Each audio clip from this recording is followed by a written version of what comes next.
Welcome back to History 1122, second half of Western Civ. We're going to discuss the Protestant Reformation here for a few moments.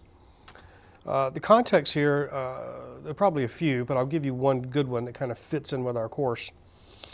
We're making a transition over time, and it will take some time, a few centuries, but we're moving from feudalism to modern nation states. And the Reformation is one of the key elements in this transition. We'll talk about feudalism in more detail as well. Significances. There are a lot of significances for the Reformation. First and foremost, and the one thing you should remember the rest of your life, is that the Reformation shattered the Christian unity of Europe. It also began the wars of religion that will dominate the 16th and into the 17th centuries. It initiates witch hunts. People tend to be frightened when the world around them is changing dramatically, and they look for scapegoats. So we see the emergence of witches upon which people can blame their problems. Other significances, we see a rash of martyrdom. Martyrs, Protestant martyrs especially, being sacrificed, being persecuted and oppressed by the Catholic authorities. And these martyrs, of course, have a choice. They don't have to die. They can recant and rejoin the orthodoxy, the right way to think. But quite often they don't. And these martyrs are viewed as, what did one church father say? The martyrs are the seeds of the church, because they impress the audience that's watching people die for their faith. Other significances, we see the beginning or the emergence of science here, the scientific method, thinking outside the box of the old authorities, the Bible and the ancient writers like Aristotle and others. You see the emergence beginning here of reason over faith. This may seem strange because this is a religious conflict, but it's going to have unexpected consequences. You're also going to see in the Reformation the emergence of widespread literacy. The printing press is created in, I think it's 1453 by Gutenberg in Germany. The printing press, of course, the first thing that's going to be replicated is the Bible. The Bible is going to be disseminated widely in vernacular languages. Widespread literacy is going to accompany this. And this is going to help both foster the Reformation and to prolong it. Now, definition. The Reformation is a religious revolution in the 16th century. I'll go a little further. It begins as an attempt to reform the Catholic Church. Instead, it shatters the Christian unity of Europe and creates just a wide variety of Protestant sects around Europe that would then be disseminated across the world during the Age of Exploration. The Lutherans and the Calvinists and the Presbyterians and the Anglicans and so on and so on. Let's talk about some origins of the Reformation, and then we'll talk about the case that's made against the church by the reformers. One of the origins of the Reformation is the Papal Schism. This is in the 14th and early 15th centuries. Here we have two popes, one in Rome, one in Avignon in France. This diminishes people's respect for the church because the church apparently has more interest in politics than it does in salvation.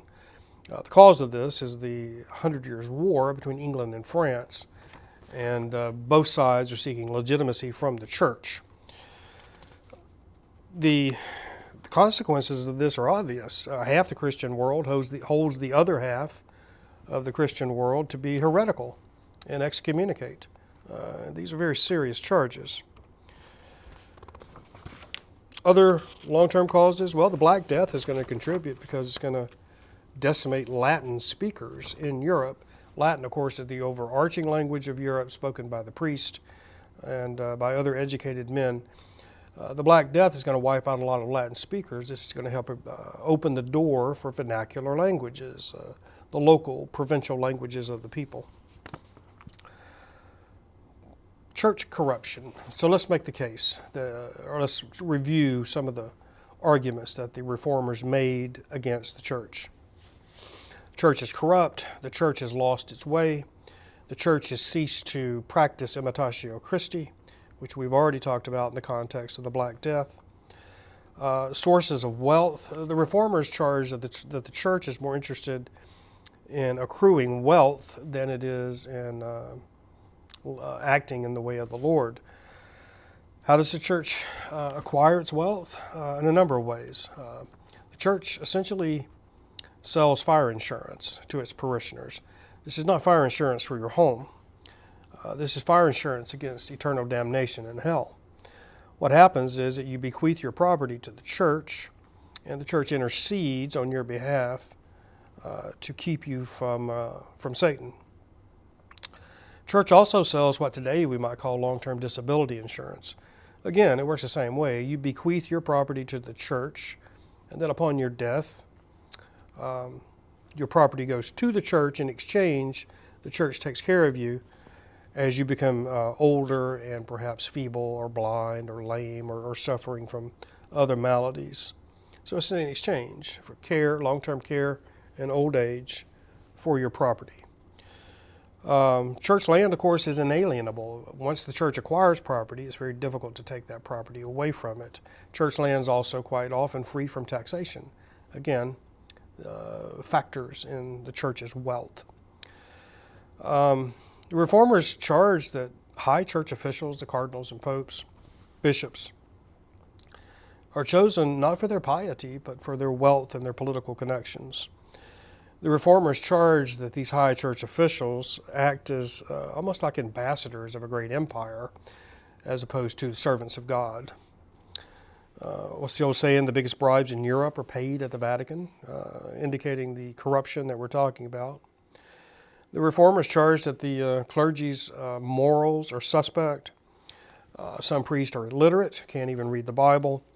Others charge that the priests spend more time in the tavern than they do in the chapel, or that they are womanizers. Just a variety of sinful behavior. And of course, indulgences is probably the most famous charge made against the church. Here, donating money will hopefully lead to salvation. So indulgences are created by the church to raise funds to build the great cathedrals and St. Peter's and on and on. Indulgences are helpful to the church and presumably helpful to the parishioner who donates money instead of the usual penance of prayers or alms or a pilgrimage or a crusade. Here we're simply donating money for salvation. Let's talk about Martin Luther for a moment. Martin Luther, of course, is the German priest who sort of triggered this Reformation. He was born in 1483 in Germany, ordained as a priest in 1507. He took the vows of poverty, chastity, and obedience. And in 1517, he nails his so-called 95 Theses to the door of a local church there in Württemberg. Let's talk about the 95 Theses then. What was their impact? Luther makes the case that Christians are justified or saved by their faith and their faith alone.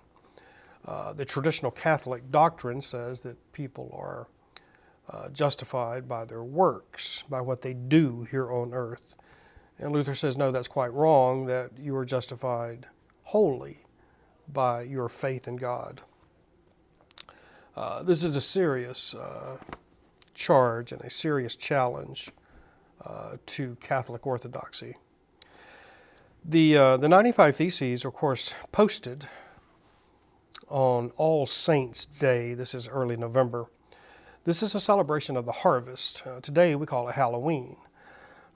This is a terribly important time in the average European's life. If the harvest is unsuccessful, then people are going to starve. So the harvest hopefully is brought in, it is successful, and the villagers would gather, the farmers would gather in a town or a village to celebrate this harvest. It's a festival.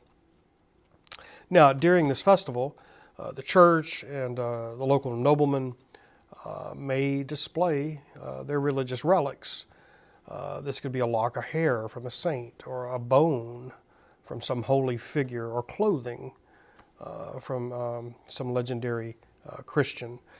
Many of you have probably heard of probably the most famous relic of all, the so-called Shroud of Turin, the clothing that Jesus' corpse was wrapped in. I think it's been demonstrated through science that this is a hoax, but nevertheless, you get the point.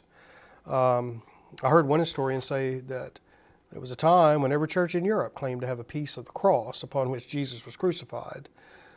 This, of course, is nonsense, but you have to ask yourself, why would a church make this claim? For the obvious reason, to draw parishioners. Parishioners come to the church, perhaps they will tithe, perhaps they will join the church. We should emphasize that Luther did not consider himself a heretic or someone breaking with the Catholic faith. He thought of himself as a good Catholic priest. But Luther believed that selling indulgences made sin a trivial matter that could be resolved with money. Luther believed that indulgences were a sign of the church's moral decay. Luther believed that indulgences demonstrated that the church had taken on powers that only God possessed. Now, consequences of these 95 Theses. Remember, middle of the 15th century, the printing press. Well, the printing press takes the 95 Theses and turns them from a local, small controversy into a continental-wide controversy because they spread rapidly. You can imagine the Pope, the first time he got to look at these. Other consequences of the 95 Theses, and again, these are sort of big general conclusions. We talked earlier about this is going to help in that transition from feudalism to the modern nation state and to absolute, very powerful monarchs. The feudal economy is going to begin to transition into what today we would recognize as capitalism. And, of course, it's also going to trigger a response by the church that we call the Catholic Counter-Reformation. And we'll talk about that next time. Thank you.